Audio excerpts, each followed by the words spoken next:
com prejuízo daqueles a quem falta o necessário. Desprezam a lei de Deus e terão que responder pelas privações que houverem causado aos outros. O limite do necessário e do supérfluo nada tem de absoluto.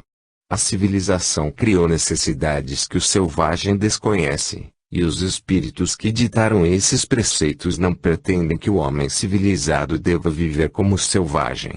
Tudo é relativo, cabendo à razão colocar cada coisa em seu devido lugar. A civilização desenvolve o senso moral e, ao mesmo tempo, o sentimento de caridade que leva os homens a se prestarem mútuo apoio. Os que vivem à custa das privações dos outros exploram os benefícios da civilização em proveito próprio. Desta tem apenas o verniz, como há muitas pessoas que da religião só têm a máscara. Privações voluntárias. Mortificações. 718. A lei de conservação obriga o homem a prover as necessidades do corpo. Sim, sem força e sem saúde o trabalho é impossível. 719. O homem deve ser censurado por procurar o bem-estar? O bem-estar é um desejo natural. Deus só proíbe o abuso, por ser contrário à conservação. Ele não condena a procura pelo bem-estar, desde que não seja conseguido à custa de outras pessoas, nem venha diminuir as vossas forças físicas e morais. 720. As privações voluntárias, que visam a uma expiação igualmente voluntária, têm algum mérito aos olhos de Deus. Fazei o bem aos outros e mais mérito tereis. 720-A. Haverá privações voluntárias que sejam meritórias. Sim, a privação dos prazeres inúteis, porque liberta o homem da matéria e eleva sua alma. Meritório é resistir à tentação que induz aos excessos ou ao gozo das coisas inúteis. É o homem tirar do que lhe é necessário para dar aos que não têm o suficiente. Se a privação não passar de vão simulacro, será um escárnio. 721.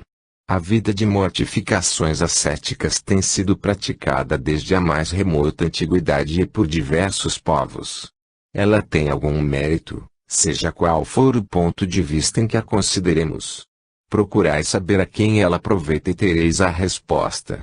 Se somente serve para quem a pratica e o impede de fazer o bem, é egoísmo, seja qual for o pretexto sob o qual se disfarce. A verdadeira mortificação consiste em privar-se a si mesmo e trabalhar para os outros, segundo a caridade cristã. 722. A abstenção de certos alimentos, prescrita na tradição de diversos povos, tem algum fundamento racional? É permitido ao homem alimentar-se de tudo que não lhe prejudique a saúde. Alguns legisladores, porém, com fim útil, resolveram proibir o uso de certos alimentos e, para dar maior autoridade às suas leis, apresentaram-nas como vindas do próprio Deus. 723. Com relação ao homem, a alimentação animal é contrária à lei da natureza. Na vossa constituição física, a carne alimenta a carne, pois, do contrário, o homem perece. A lei de conservação impõe ao homem o dever de conservar as suas energias e a sua saúde, para cumprir a lei do trabalho. Ele deve alimentar-se, portanto, conforme o exige o seu organismo. 724. A abstenção da alimentação animal ou de outra qualquer, como expiação, tem algum mérito? Sim, se o homem se privar desses alimentos em benefício dos outros. Para Deus, só há mortificação quando a privação séria e útil. Foi por isso que dissemos que são hipócritas aqueles que apenas aparentemente se privam de alguma coisa. 720. 725. Que se deve pensar das mutilações operadas no corpo do homem ou dos animais? Qual o propósito de semelhante questão? Perguntai sempre se uma coisa é útil. O que é inútil não pode agradar a Deus e o que é prejudicial sempre lhe será desagradável. Porque, ficai sabendo, Deus só é sensível aos sentimentos que elevam a alma até Ele, e é praticando suas leis, em vez de violá-las, que podereis sacudir o jugo de vossa matéria terrestre. 726. Já que os sofrimentos deste mundo nos elevam, se os suportarmos devidamente, poderão elevar-nos os que criarmos voluntariamente. Os únicos sofrimentos que elevam são os naturais, porque vêm de Deus. Os sofrimentos voluntários para nada servem, quando não concorrem para o bem dos outros. Acreditais que se adiantem no caminho do progresso aqueles que abreviam a própria vida, por meio de rigores sobre-humanos, como fazem os bonzos, os faquires e alguns fanáticos de várias seitas. Porque, em vez disso, não trabalham pelo bem de seus semelhantes. Que vistam o indigente, consolem o que chora, trabalhem pelo que está enfermo, sofram privações para alívio dos infelizes e então suas vidas serão úteis e agradáveis a Deus. Quando, nos sofrimentos voluntários a que se submete, o homem só pensa em si mesmo, é egoísta, quando sofre pelos outros, pratica a caridade. São esses os preceitos do Cristo. 727. Se não devemos criar para nós sofrimentos voluntários, que não têm nenhuma utilidade para os outros, devemos procurar preservar-nos daqueles que podemos prever ou dos que nos ameaçam. O instinto de conservação foi dado a todos os seres contra os perigos e os sofrimentos. Fustigai vosso espírito e não o vosso corpo, mortificai o vosso orgulho, sufocai o vosso egoísmo, que se assemelha a uma serpente a vos roer o coração, e fareis muito mais pelo vosso adiantamento do que vos infligindo rigores que já não são deste século. Capítulo 6. 5. Lei de destruição. Destruição necessária e destruição abusiva. 728. A destruição é uma lei da natureza. É preciso que tudo se destrua para renascer e se regenerar, pois isso a que chamais destruição não passa de uma transformação, que tem por fim a renovação e a melhoria dos seres vivos. 728-A. O instinto de destruição teria sido dado aos seres vivos com fins providenciais. As criaturas de Deus são instrumentos de que ele se serve para alcançar os seus objetivos. Para se alimentarem, os seres vivos se destroem entre si, com o duplo objetivo de manter o equilíbrio na reprodução, que poderia tornar-se excessiva, e de utilizar os despojos do envoltório exterior. Esse envoltório é simples acessório, e não a parte essencial do ser pensante, só ele sofre a destruição. A parte essencial é o princípio inteligente, que não se pode destruir e se elabora nas diversas metamorfoses por que passa. 729. Se a destruição é necessária para a regeneração dos seres, porque a natureza os cerca de meios de preservação e conservação, a fim de evitar que a destruição ocorra antes do tempo necessário. Toda destruição antecipada entrava o desenvolvimento do princípio inteligente. Foi por isso que Deus concedeu a cada ser a necessidade de viver e de se reproduzir. 730. Já que a morte nos leva a uma vida melhor e nos livra dos males deste mundo, seria mais de desejar do que de temer. Porque, então, o homem sente instintivo horror por ela, a ponto de estar sempre apreensivo por sua causa. Já dissemos que o homem deve procurar prolongar sua vida, para cumprir a sua tarefa. Foi por isso que Deus lhe deu o instinto de conservação, e esse instinto sustenta nas provas. Se não fosse assim, muito frequentemente ele se entregaria ao desânimo. A voz secreta que o faz repelir a morte lhe diz que ainda pode fazer alguma coisa pelo seu progresso. O perigo que o ameaça é uma advertência para que aproveite o tempo que Deus lhe concede, mas, ingrato, o homem rende graças mais vezes à sua estrela do que ao seu Criador.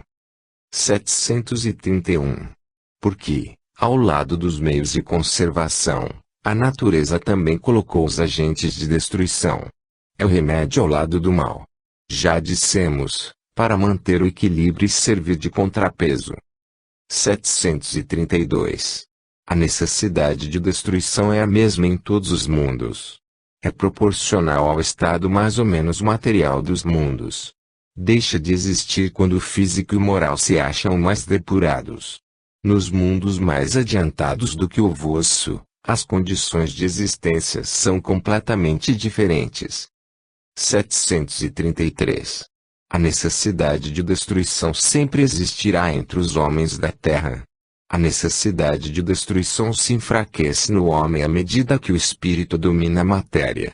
É por isso que o horror à destruição aumenta com o desenvolvimento intelectual e moral. 734. Em seu estado atual, o homem tem direito ilimitado de destruição sobre os animais. Esse direito é regulado pela necessidade de prover ao seu sustento e à sua segurança. O abuso nunca foi um direito. 735. Que se deve pensar da destruição que ultrapassa os limites das necessidades e da segurança. Da caça, por exemplo, quando só tem por objetivo o prazer de destruir sem utilidade. Predominância da bestialidade sobre a natureza espiritual. Toda destruição que excede os limites da necessidade é uma violação da lei de Deus. Os animais só destroem para a satisfação de suas necessidades, enquanto o homem, dotado de livre-arbítrio, destrói sem necessidade. Terá que prestar contas do abuso da liberdade que lhe foi concedida, pois, nesse caso, cedeu aos maus instintos. 736. Os povos que levam o escrúpulo ao excesso, no tocante à destruição dos animais, têm algum mérito especial? Esse sentimento, embora louvável em si mesmo, se torna abusivo quando em excesso. Seu mérito acaba neutralizado por abusos de toda a sorte. Entre tais povos, há mais temor supersticioso do que verdadeira bondade. Flagelos destruidores. 737. Com que fim Deus fere a humanidade por meio de flagelos destruidores? Para fazê-la progredir mais depressa. Já não dissemos que a destruição é necessária para a regeneração moral dos espíritos, que em cada nova existência sobem mais um degrau na escala da perfeição. É preciso que se veja o objetivo, para se poder apreciar os resultados. Como julgais somente do vosso ponto de vista pessoal, dai-lhes o nome de flagelos, em virtude do prejuízo que vos causam. No entanto, muitas vezes esses transtornos são necessários para que mais depressa se chegue a uma ordem melhor de coisas e para que se realize em alguns anos o que teria exigido muitos séculos. 744. 738. Para melhorar a humanidade, Deus não poderia empregar outros meios além dos flagelos destruidores. Sim, e diariamente os emprega, pois deu a cada um os meios de progredir pelo conhecimento do bem e do mal. É o homem que não se aproveita desses meios. É preciso, pois, que seja castigado no seu orgulho e sinta a própria fraqueza. 738a. Mas, nesses flagelos, tanto sucumbe o homem de bem como o perverso. Isso é justo. Durante a vida, o homem refere tudo ao seu corpo. Após a morte, porém, outra é a sua maneira de pensar. Como já dissemos, a vida do corpo é bem pouca coisa. Um século do vosso mundo é um relâmpago na eternidade. Logo, os sofrimentos de alguns meses ou de alguns dias nada representam. É um ensinamento que vos é dado e que vos servirá no futuro. Os espíritos, que preexistem e sobrevivem a tudo, constituem o mundo real. 85. São esses os filhos de Deus e objeto de toda a sua solicitude. Os corpos não passam de disfarces com que eles aparecem no mundo. Nas grandes calamidades que dizimam os homens, o panorama é semelhante ao de um exército cujos soldados, durante a guerra, ficassem com seus uniformes estragados, rotos ou perdidos. O general se preocupa mais com seus soldados do que com os uniformes deles. 738b. Mas nem por isso as pessoas vitimadas por esses flagelos deixam de ser vítimas. Se considerasseis a vida a qual ela é, e como é insignificante em relação ao infinito, não lhe daríeis tanta importância. Em outra existência, essas vítimas encontrarão larga compensação aos seus sofrimentos, se souberem suportá-los sem murmurar. Quer a morte venha por um flagelo ou por uma causa comum, ninguém deixa de morrer quando houver soado a hora da partida. A única diferença, em caso de flagelo, é que parte ao mesmo tempo o maior número de pessoas. Se pudéssemos nos elevar pelo pensamento de maneira a contemplar toda a humanidade e abrangê-la completamente, esses flagelos tão terríveis não nos pareceriam mais do que tempestades passageiras no destino do mundo. 739. Os flagelos destruidores têm utilidade do ponto de vista físico, não obstante os males que ocasionam. Sim, algumas vezes eles mudam as condições de uma região, embora o bem que deles resulte só seja sentido pelas gerações futuras. 740. Para o homem, os flagelos não seriam também provações morais, ao fazerem que ele se defronte com as mais aflitivas necessidades.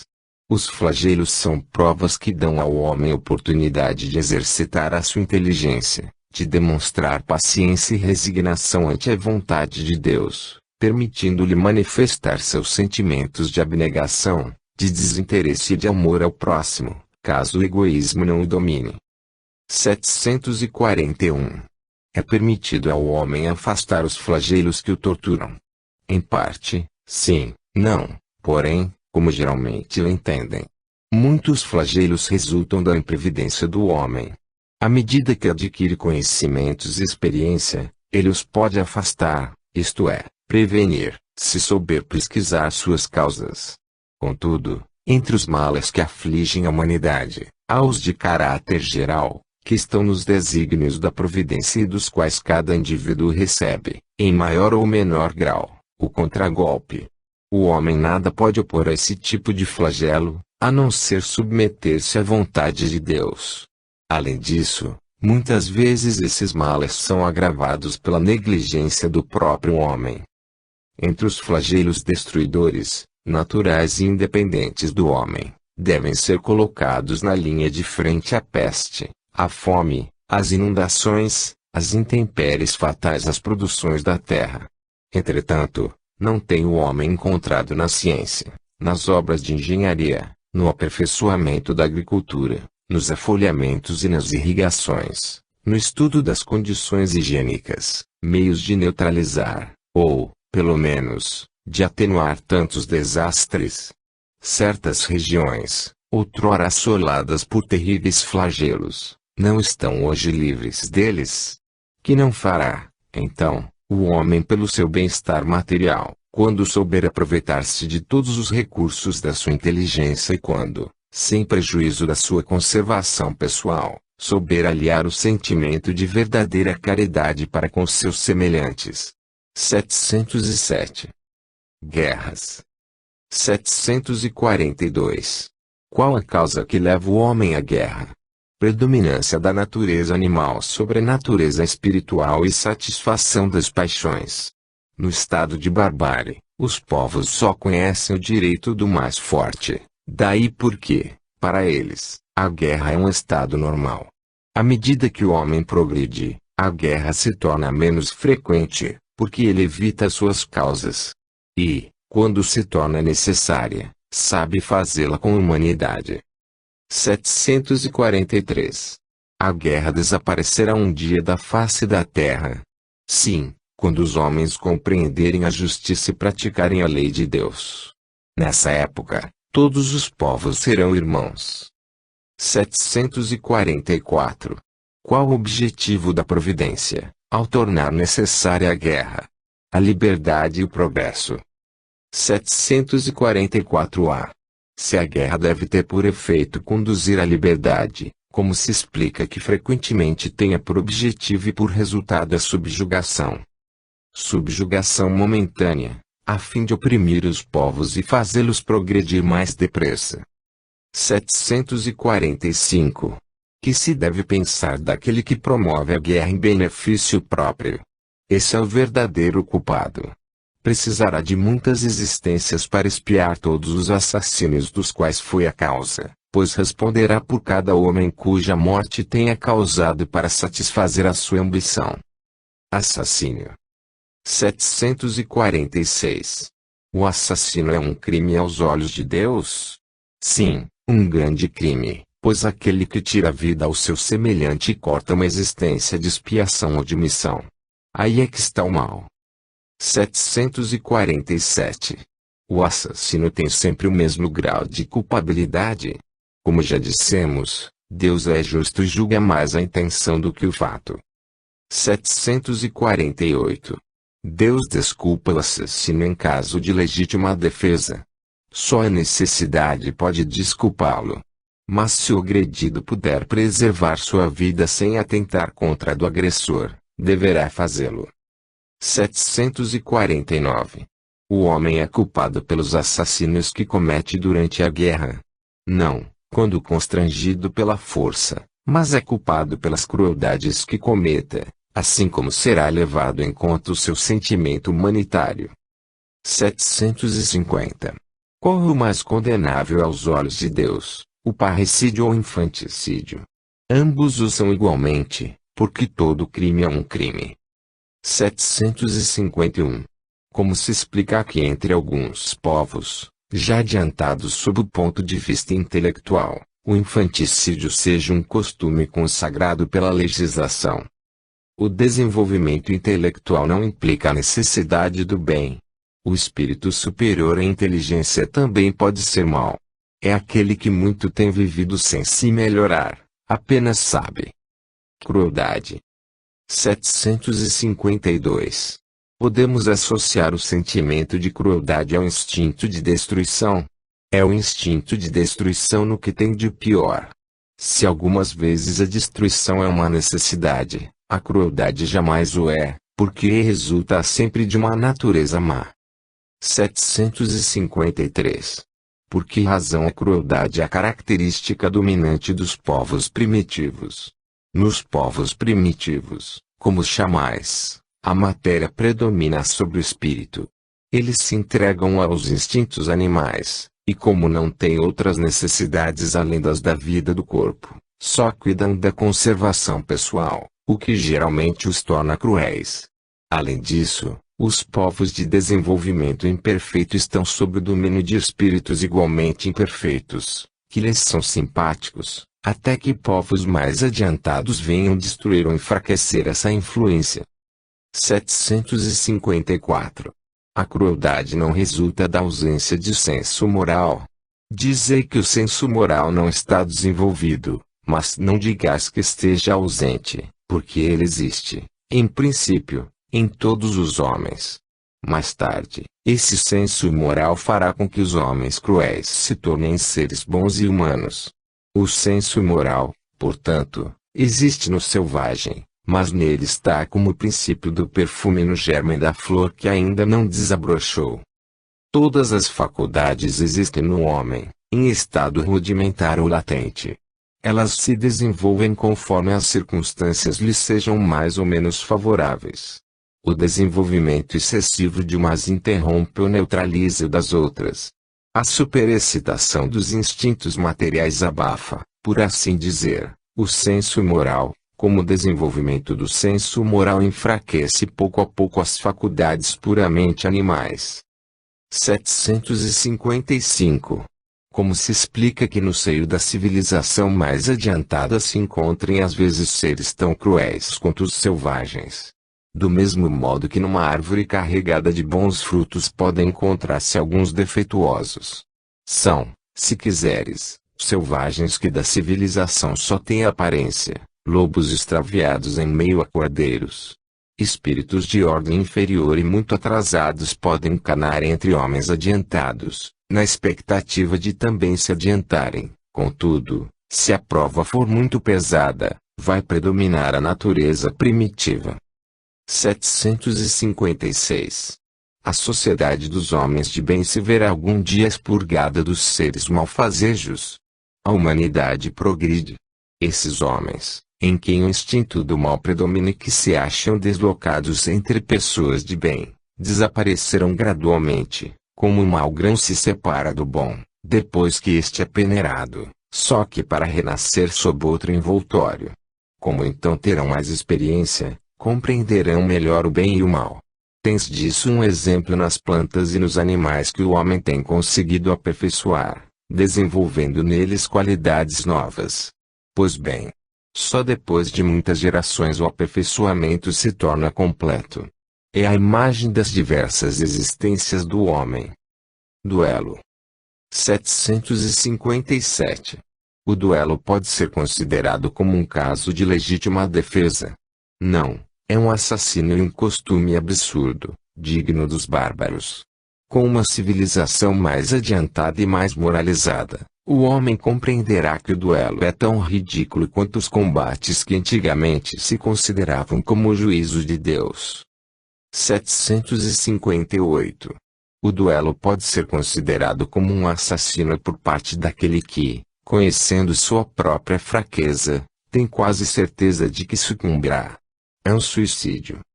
758-A. E quando as possibilidades são as mesmas, é um assassino ou um suicídio. Ambos. Em todos os casos, mesmo naqueles em que as possibilidades são iguais, o duelista é culpado. Primeiro, porque atenta friamente de propósito deliberado contra a vida de seu semelhante. Depois, porque expõe inutilmente a sua própria vida, sem proveito para ninguém. 759. Qual o valor daquilo que se chama ponto de honra, em matéria de duelo? Orgulho e vaidade, duas chagas da humanidade. 759-A. Mas não há casos em que a honra se acha verdadeiramente empenhada e em que uma recusa seria covardia. Isso depende dos usos e costumes. Cada país e cada século tem a esse respeito um modo de ver diferente. Quando os homens forem melhores e mais adiantados em moral, compreenderão que o verdadeiro ponto de honra está acima das paixões terrenas e que não é matando, nem se deixando matar, que repararão uma falta. Há mais grandeza e verdadeira honra em confessar-se culpado, quando se cometeu uma falta, ou em perdoar, quando se tem razão, e, qualquer que seja o caso, em desprezar os insultos que não nos podem atingir. Pena de morte. 760. A pena de morte desaparecerá algum dia da legislação humana. A pena de morte desaparecerá incontestavelmente e sua supressão assinalará um progresso da humanidade. Quando os homens estiverem mais esclarecidos, a pena de morte será completamente abolida da terra. Os homens não terão mais necessidade de ser julgados pelos homens. Refiro-me a uma época ainda muito distante de vós. Sem dúvida, o progresso social ainda deixa muito a desejar. Mas seríamos injustos para com a sociedade moderna se não víssemos progresso nas restrições impostas à pena de morte entre os povos mais adiantados, e na natureza dos crimes aos quais se limita a sua aplicação. Se compararmos as garantias de que a justiça, entre esses mesmos povos, procura cercar o acusado, a humanidade de que usa para com ele, mesmo quando o reconhece culpado, com o que se praticava em tempos que ainda não estão muito distantes, não poderemos ignorar a marcha progressiva em que caminha a humanidade.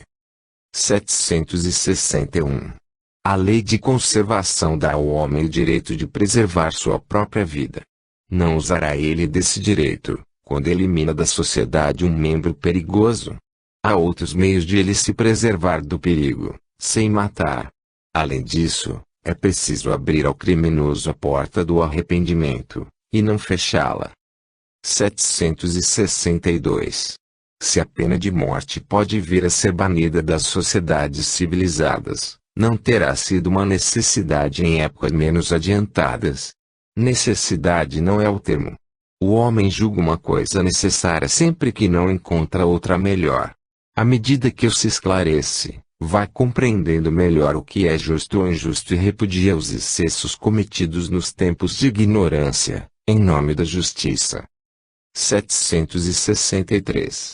A restrição dos casos em que se aplica a pena de morte é um indício de progresso da civilização. Podes duvidar disso? Teu espírito não se revolta, quando lês o relato das carnificinas humanas que antigamente se faziam em nome da justiça, e muitas vezes para honrar a divindade. Das torturas a que eram submetidos os condenados, e mesmo os acusados, para lhes arrancar, por meio de sofrimentos atrozes, a confissão de um crime que muitas vezes não haviam cometido? Pois bem, se tivesses vivido naqueles tempos, terias achado isso muito natural e, Como juiz, talvez agisses do mesmo modo. Assim, o que parecia justo numa época parece bárbaro em outra. Só as leis divinas são eternas, as leis humanas modificam-se com o progresso e continuarão a mudar, até que se harmonizem com as leis divinas. 764. Disse Jesus: quem matou com a espada morrerá pela espada. Estas palavras não consagram a pena de talião e, assim, a morte imposta ao assassino não constitui a aplicação dessa pena. Cuidado! Estais equivocados quanto a estas palavras, como sobre muitas outras. A pena de talião é a justiça de Deus, Ele quem aplica. Todos vós sofreis essa pena a cada instante, pois sois punidos naquilo em que haveis pecado, nesta vida ou em outra. Aquele que provocou o sofrimento de seus semelhantes virá achar-se numa condição em que sofrerá o que tenha feito sofrer os outros. É este o sentido das palavras de Jesus. Mas não vos disse ele também: perdoai aos vossos inimigos? E não vos ensinou a pedir a Deus que vos perdoe as ofensas como vós mesmos houverdes perdoado, isto é, na mesma proporção em que houverdes perdoado? Compreendei bem isso. 765. Que se deve pensar da pena de morte imposta em nome de Deus? É tomar alguém o lugar de Deus na aplicação da justiça. Os que assim procedem mostram quão longe onde estão de compreender a Deus e o muito que ainda tem a espiar. A pena de morte é um crime, quando aplicada em nome de Deus, e os que a impõem se tornam responsáveis por esses assassínios. Capítulo 7. 6. Lei de sociedade. Necessidade da vida social. 766. A vida social está na natureza. Certamente, Deus fez o homem para viver em sociedade. Não lhe deu inutilmente a palavra e todas as outras faculdades necessárias à vida de relação. 767. O isolamento absoluto é contrário à lei da natureza. Sim, pois os homens buscam instintivamente a sociedade e todos devem concorrer para o progresso, ajudando-se mutuamente. 768. Ao buscar a sociedade, o homem obedece tão somente a um sentimento pessoal, ou haverá nesse sentimento um objetivo providencial de ordem mais geral? O homem deve progredir. Sozinho, isto não lhe é possível, por não dispor de todas as faculdades. Falta-lhe o contato com os outros homens. No isolamento, ele se embrutece e definha. Nenhum homem dispõe de faculdades completas. Mediante a união social, eles se completam mutuamente, para assegurarem o seu bem-estar e progredirem. É por isso que, precisando uns dos outros, os homens foram feitos para viver em sociedade, e não isolados. Vida de isolamento. Voto de silêncio. 769. Concebe-se que, como princípio geral, a vida social esteja na natureza. Mas como todos os gostos também estão na natureza, porque o gosto do isolamento absoluto seria condenável, se nele o homem encontra satisfação. Satisfação egoísta. Também há homens que encontram satisfação em embriaguez. Aprovas isso? Não pode agradar a Deus uma vida pela qual o homem se condena a não ser útil a ninguém. 770. Que se deve pensar dos homens que vivem em absoluta reclusão para fugir do contato pernicioso do mundo? Duplo egoísmo. 770. Mas não será meritório esse retraimento, se tiver por fim uma expiação, já que o homem se impõe dolorosa privação? A melhor expiação consiste em se fazer maior soma de bem do que de mal. Evitando um mal, o homem cai em outro, pois esquece a lei de amor e de caridade. 771. Que pensar dos que fogem do mundo para se devotarem ao amparo dos infelizes? Esses se elevam, ao se rebaixarem. Têm o duplo mérito de se colocarem acima dos prazeres materiais e de fazerem o bem pelo cumprimento da lei do trabalho. 771-A. E dos que buscam no retiro a tranquilidade que certos trabalhos reclamam. Esse não é o retiro absoluto do egoísta. Eles não se isolam da sociedade, já que trabalham para ela. 772. Que pensar do voto de silêncio prescrito por algumas seitas, desde a mais remota antiguidade? Perguntai, antes, a vós mesmos se a palavra é faculdade natural e por que Deus a concedeu ao homem. Deus condena o abuso, e não o uso das faculdades que lhe outorgou. Entretanto, o silêncio é útil, pois no silêncio te recolhes, teu espírito se torna mais livre e pode entrar em comunicação conosco. Mas o voto de silêncio é uma tolice. Sem dúvida, estão bem intencionados os que consideram essas privações voluntárias como atos de virtude. Enganam-se, no entanto, porque não compreendem suficientemente as verdadeiras leis de Deus. O voto de silêncio absoluto, do mesmo modo que o voto de isolamento, priva o homem das relações sociais que lhe podem facultar ocasiões de fazer o bem e de cumprir a lei do progresso. Laços de família. 773. Por que razão, entre os animais, os pais e os filhos deixam de se reconhecer, quando estes não mais precisam de cuidados? Os animais vivem vida material e não vida moral. A ternura da mãe pelos filhotes tem por princípio o instinto de conservação dos seres que ela deu à luz. Quando esses seres podem cuidar de si mesmos, sua tarefa está cumprida e a natureza nada mais lhe exige. É por isso que ela os abandona, a fim de se ocupar com os outros que chegam. 774.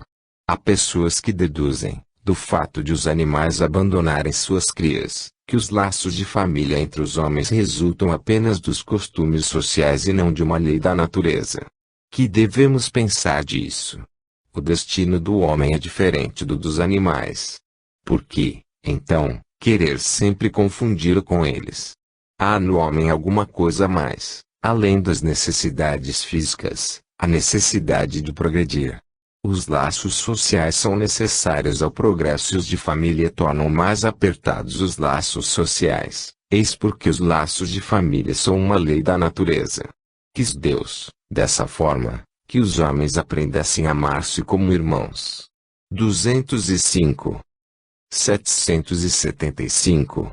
Qual seria, para a sociedade, o resultado do relaxamento dos laços de família? Uma recrudescência do egoísmo. Capítulo 8. 7. Lei do progresso. Estado de natureza. 776. O estado de natureza e a lei natural são a mesma coisa. Não, o estado de natureza é o estado primitivo. A civilização é incompatível com o estado de natureza, enquanto a lei natural contribui para o progresso da humanidade.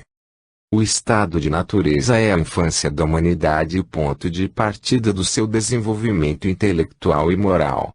Sendo o homem perfectível e trazendo em si o germe do seu aperfeiçoamento, não foi destinado a viver perpetuamente no estado de natureza, como não foi destinado a viver eternamente na infância. O estado de natureza é transitório e o homem dele sai em razão do progresso da civilização. A lei natural, ao contrário, rege a humanidade inteira e o homem em si melhora à medida que melhor compreende e pratica essa lei. 777. Como tem menos necessidades no estado de natureza, o homem não sofre todas as tribulações que cria para si mesmo num estado mais adiantado. Que se deve pensar da opinião dos que consideram aquele estado como da mais perfeita felicidade na terra? Que queres? E a felicidade do bruto? Há pessoas que não compreendem outra. É ser feliz à maneira dos animais. As crianças também são mais felizes do que os adultos. 778. O homem pode retrogradar para o estado de natureza? Não, o homem deve progredir incessantemente e não pode voltar ao estado de infância. Se progride, é que Deus assim o quer. Pensar que possa retrogradar à sua condição primitiva seria negar a lei do progresso. Marcha do progresso. 779.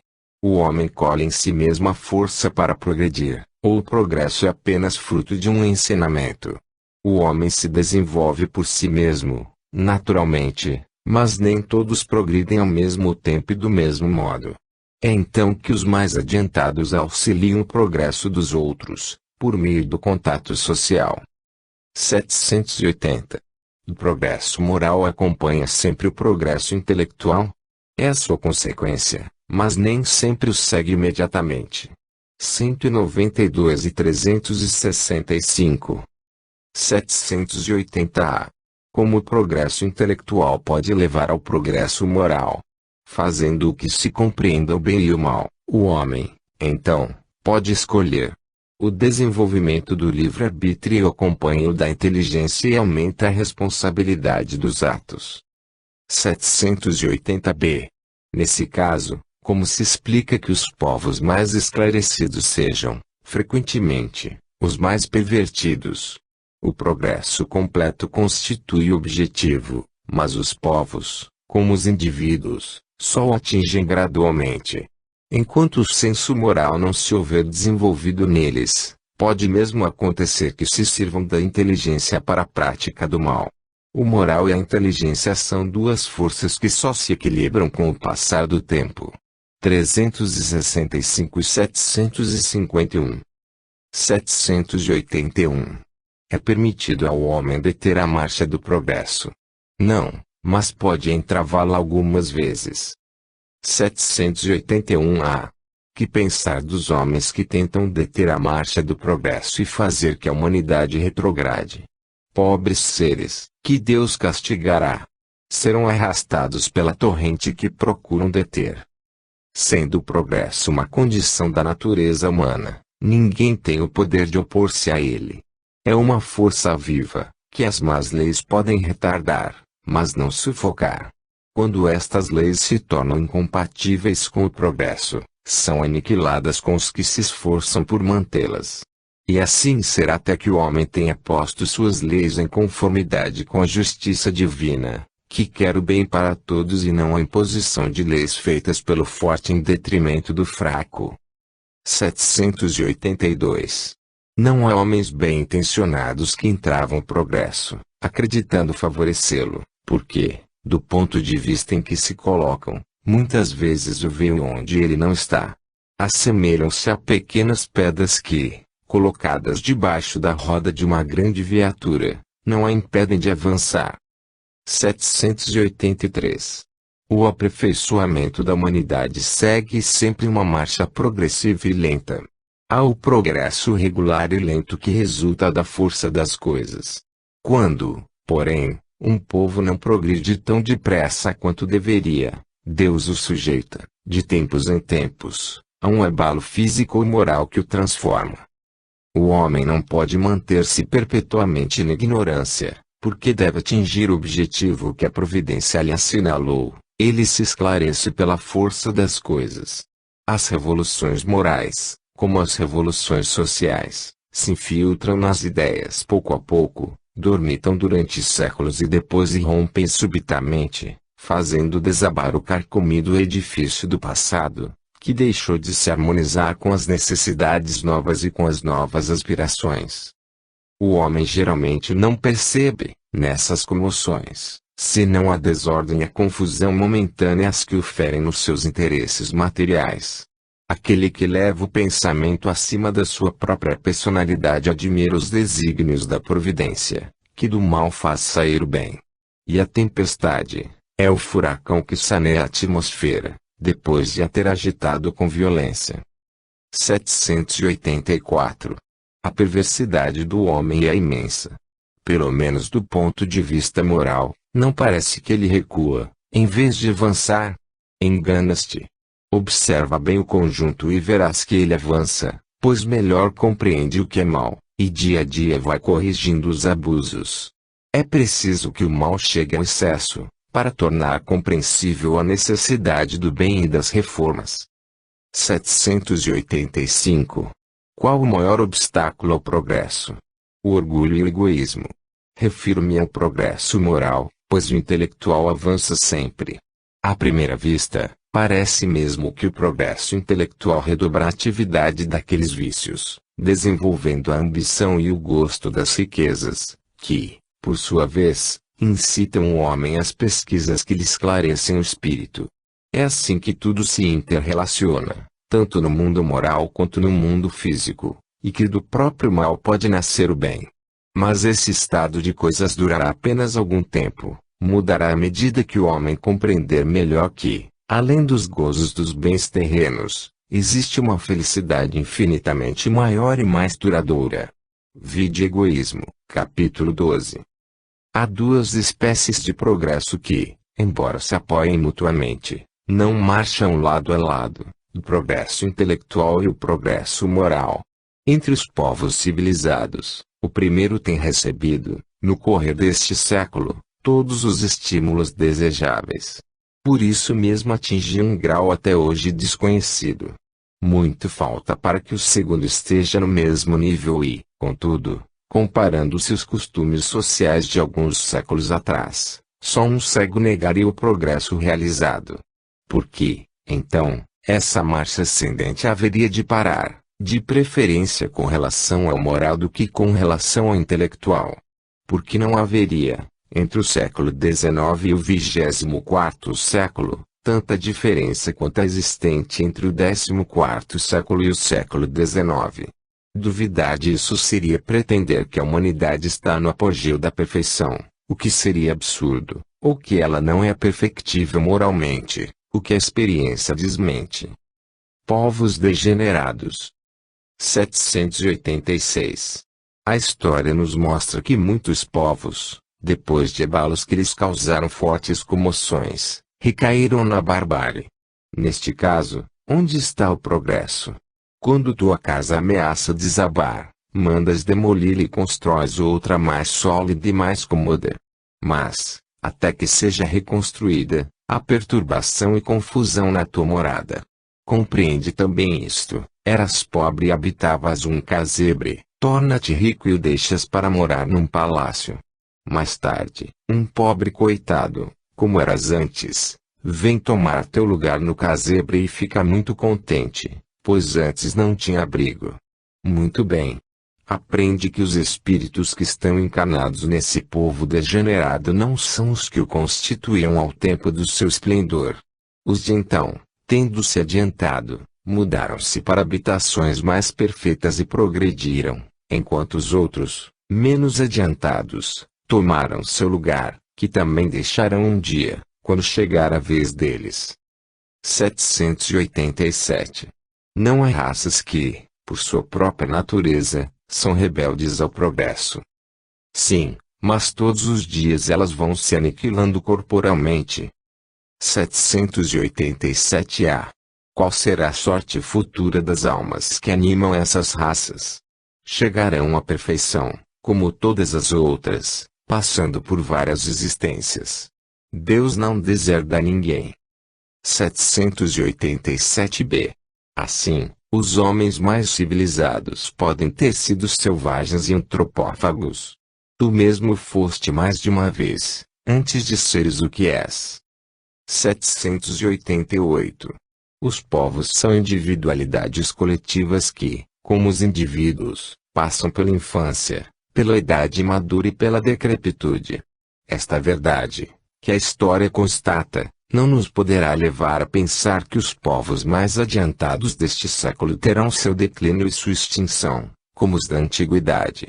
Os povos que só vivem a vida do corpo, aqueles cuja grandeza se baseia apenas na força e na extensão territorial, nascem, crescem e morrem, porque a força de um povo se esgota, como a de um homem.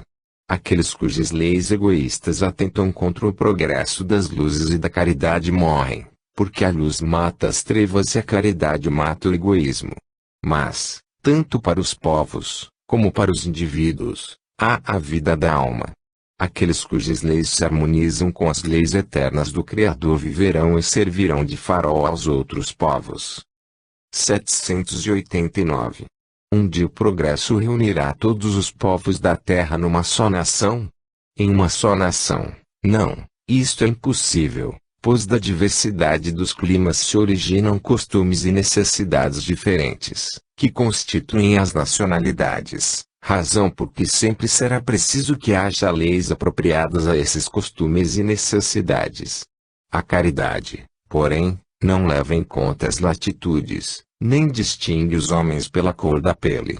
Quando, por toda parte, a lei de Deus servir de base à lei humana, os povos, como os indivíduos, praticarão entre si a caridade, então, viverão felizes em paz, porque ninguém fará mal ao vizinho, nem viverá à sua custa. A humanidade progride por meio de indivíduos que, pouco a pouco, se melhoram e se esclarecem. Quando estes prevalecem pelo números, tomam a dianteira e arrastam os outros.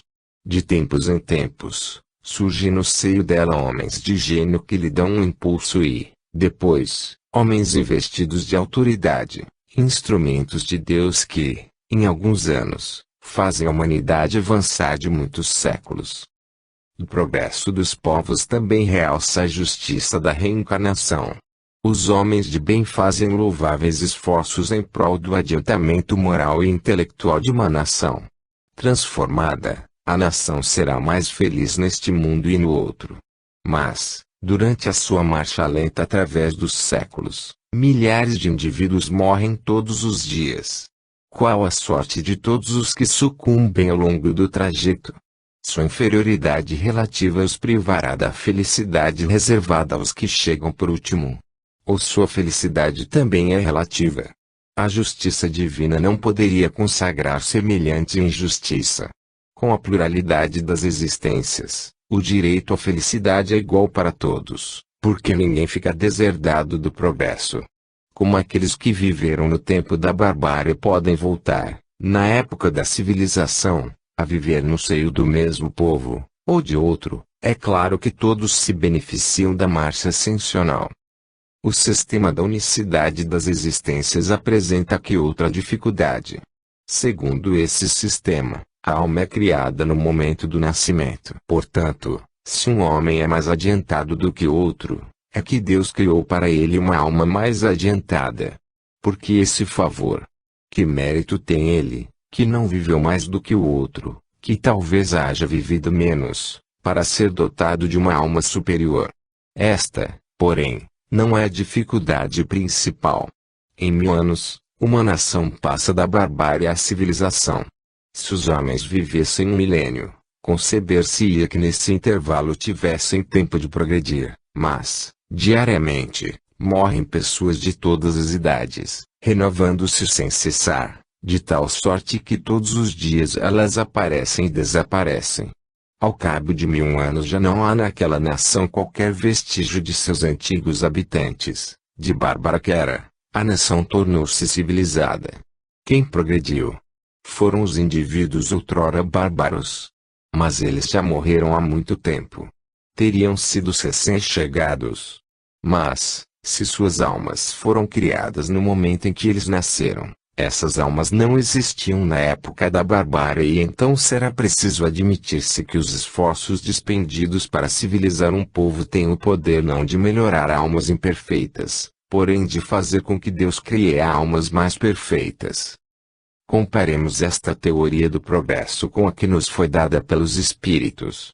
As almas vindas no tempo da civilização tiveram sua infância, como todas as outras, mas já tinham vivido antes e chegam adiantadas em consequência de um progresso anterior. Vêm atraídas por um meio que lhes é simpático e que se acha em relação com o seu estado atual, de sorte que os cuidados dispensados à civilização de um povo não têm por efeito fazer que se criem almas mais perfeitas no futuro, e sim atrair as que já progrediram, seja as que já tenham vivido no seio desse mesmo povo, ao tempo da sua barbárie, seja as que venham de outra parte. Aqui também encontramos a chave do progresso da humanidade inteira. Quando todos os povos estiverem no mesmo nível quanto ao sentimento do bem, a Terra será ponto de reunião exclusivamente de espíritos bons, que viverão fraternalmente unidos, enquanto os maus, sentindo-se aí repelidos e deslocados, irão procurar, em mundos inferiores, o meio que lhes convém, até que sejam dignos de voltar ao nosso, então transformado. A teoria vulgar tem ainda esta consequência: Os trabalhos de melhoria social só aproveitam as gerações presentes e futuras. Seu resultado é nulo para gerações passadas, que cometeram o erro de vir cedo demais e que ficam sendo o que podem ser, sobrecarregadas com o peso de seus atos de barbárie. Segundo a doutrina dos espíritos, os progressos ulteriores aproveitam igualmente a essas gerações, que voltam a viver em melhores condições e podem assim aperfeiçoar-se no seio da civilização. 222. Civilização. 790. A civilização é um progresso ou, segundo alguns filósofos, uma decadência da humanidade. Progresso incompleto. O homem não passa subitamente da infância à maturidade. 790. Será racional condenar-se a civilização? Condenai antes os que dela abusam, e não a obra de Deus. 791. A civilização se depurará um dia, de modo a fazer que desapareçam os males que haja produzido? Sim, quando o moral estiver tão desenvolvido quanto a inteligência. O fruto não pode surgir antes da flor. 792. Porque a civilização não realiza imediatamente todo o bem que poderia produzir. Porque os homens ainda não estão prontos nem dispostos a alcançar esse bem. 792a. Não será também porque, criando novas necessidades, a civilização desperta paixões novas. Sim, e também porque nem todas as faculdades do espírito progridem ao mesmo tempo.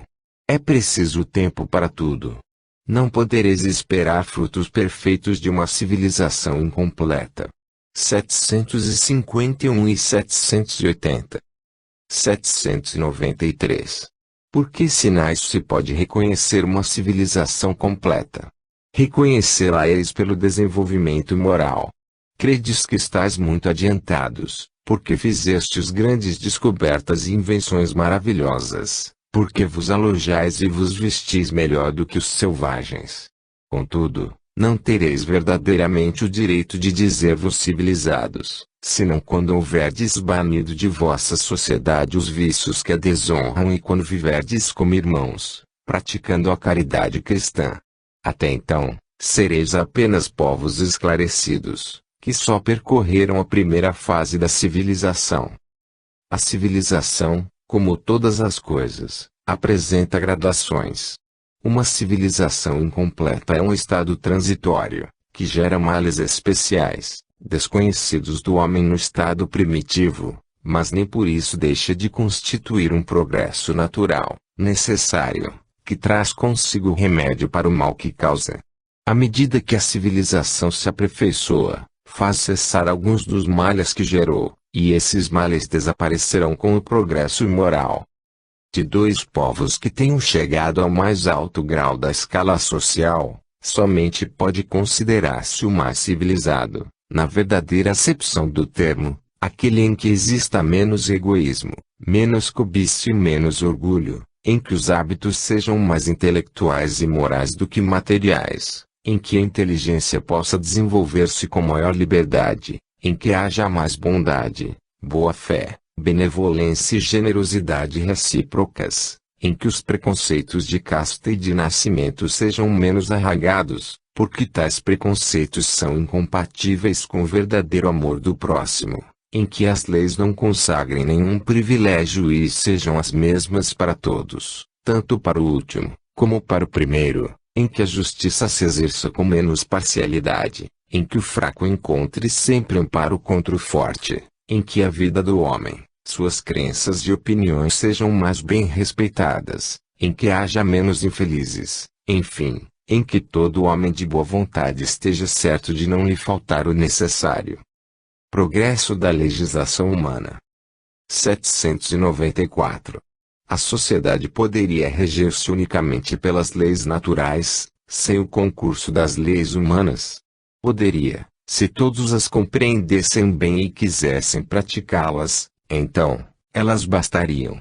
Mas a sociedade tem suas exigências e precisa de leis especiais. 795. Qual a causa da instabilidade das leis humanas? Nos tempos de barbárie, Eram os mais fortes que faziam as leis e eles as fizeram para si. Contudo, à proporção que os homens foram compreendendo melhor a justiça, foi preciso modificá-las.